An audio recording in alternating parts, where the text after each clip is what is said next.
Hi guys, today I want to show you a sample outline for your next speech, the how-to speech. Now this is a straightforward speech and Christina Palmer allowed me to use her outline. This was a how to repurpose furniture speech. Remember, this is the outline and then you create a PowerPoint to show the visual tour of your steps. But always do the outline first, and of course you will submit your outline as you did last time for the informative speech. When you do this first, this allows you to plan everything out before you actually give your speech in front of a camera. What I want you to notice is the template, we're still using that format. Everything is going to look the same. You're going to have an attention getter, a central idea, credentials, a relate to audience statement. So she says, I look at every piece of furniture and every object as an individual sculpture. And this was a Kelly Wearstler quote. She said, I would like to show you what tools were used, the during process, and the finished product of a refinished cabinet. So again, her central idea is laying out those three main points. Now, in some demo speeches, you may only be able to come up with two main points, and that's okay, but you'll have to make sure those two main points are really developed.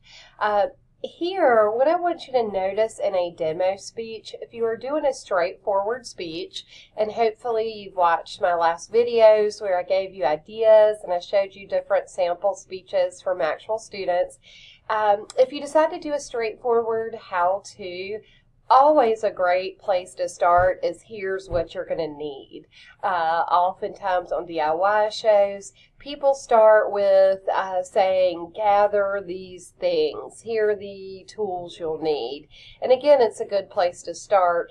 Get what you need before you start the process. So she goes over the tools first. Then she goes through how she actually did the process, and then she showed us how the cabinet turned out. Now, I'm not going to show you her PowerPoint. I'm just showing you the outline right now. So, her credentials were simple. This is a how-to. If you've done it, just tell us you've done it. She said, this is a piece I refinished myself. That's all we needed to know. She's done it, and now we know that we can trust her because she's been through the process. Her relate to audience, hopefully this can be an inspiration for you to fix up some furniture in your own style. Don't forget that your connectives, as usual, will go in between main points. First, let's look at the tools. And then remember your first main point, always a complete sentence, and your A, B, C's, D's are going to be that support. After I decided to buy a cabinet that was in desperate need of attention, I picked up some tools that I would need to use. And through here, she lists the A, B, C's, D's, etc. She lists what she used for this project. Then she said, as her connective, now let me show you what the tools were used for. Once I got all of my tools together, I got to work. And then she laid out the process. Now, another good thing about the outline is it can help you decide what visuals do I need to show to make this interesting, to clarify the process. And that's where you have creative freedom. In this first main point, she may just have one slide with all of these things that she needed. She might have a few slides to show what she needed. That's up to you. For materials, I might put it all on one slide because truly the interesting part and the part I would need clarity on and what I'd want to see step by step is truly this part. And when she did this speech, she showed us step by step. Here's what it looks like after I sanded it. Here's what it looked like when I wiped down the piece and removed all the dust and grime. Here's how I used my heat gun. So again, she would show us in her actual presentation these slides as she goes through this presentation. But the outline helps us lay it all out. What I want you to notice here is I mentioned in the previous speech, limit your entries to one sentence. So A is a sentence, B is a sentence.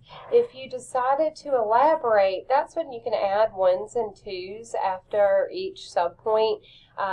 Otherwise, just make it its own letter.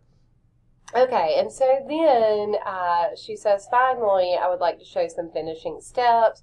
And her third main point was everything she did to finally get this piece together. Again, include your connective. Now that I showed you how to refinish a cabinet, let's conclude. In her conclusion, she mentioned that she found an ugly cabinet for $5. And turned it into something for $95 that really became this amazing conversation piece. She did use a quote, so she cited that otherwise you do not have to have, if you don't use someone else's work, you don't have to have source citations for this. So just a good example of a how-to outline. This will be posted for you under the instructor resources.